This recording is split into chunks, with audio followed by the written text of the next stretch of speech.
हमें अवसर मिला तो डबल इंजन की सरकार ने सीसा मऊ के सीवर पॉइंट को सेल्फी पॉइंट बनाने का काम किया। एक भी बूंद सीवर आज के दिन पे मां गंगा में कानपुर में नहीं जाता है। और यही बात उन्होंने कहा कि ये सीवर पॉइंट बनाने का काम किसने किया, सीवर वहां तक गिराने का काम किसने किया था? अंग्रेजों के समय प्रारंभ हुआ था। तो पश्चिम के जो विचारक आज हमें उपदेश देते हैं,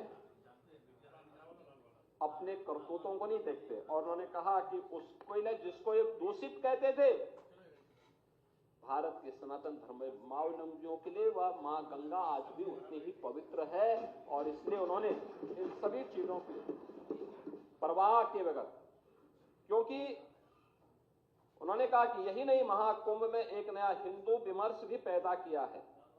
ये पश्चिमी आधुनिकता जिसे तूने दूषित किया वह भी हमारे लिए पवित्र है, क्योंकि यही हमारी सुरसरी है जो बहते बहते हरेक को पवित्र करती रहती है।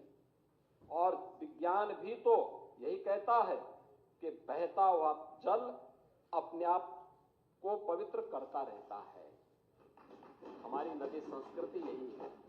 और आपने इस चीज को देखा होगा, मैंने पिछले दिनों जब मैं यहाँ पे राज्यपाल जी के भाषण में चर्चा में भाग लेने के लिए यहां आया था, तब भी मैंने बताया था कि सेंट्रल पॉल्यूशन कंट्रोल बोर्ड के जो भी नमूने लिए जाते थे वह दोषों से लेते थे, लेकिन उत्तर प्रदेश सरकार के जो pollution control board Uttar Pradesh का है उसके अपने सैंपल कलेक्शन होते थे और लैब भी वहां मौजूद है।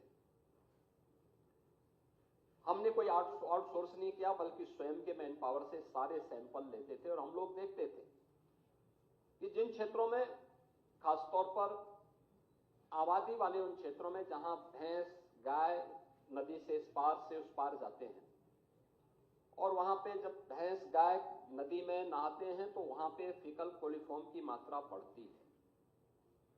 लेकिन वही चीज आगे बढ़ती हुई जब जाती थी, संगम में जब भी नमूने लिए गए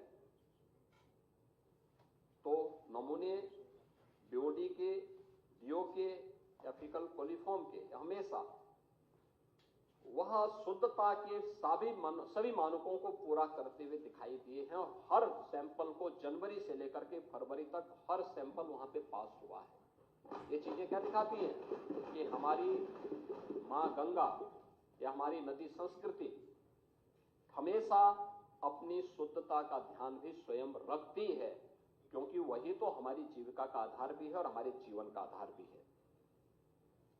लेकिन आर्थिकी का पक्ष भी महत्वपूर्ण है। और हम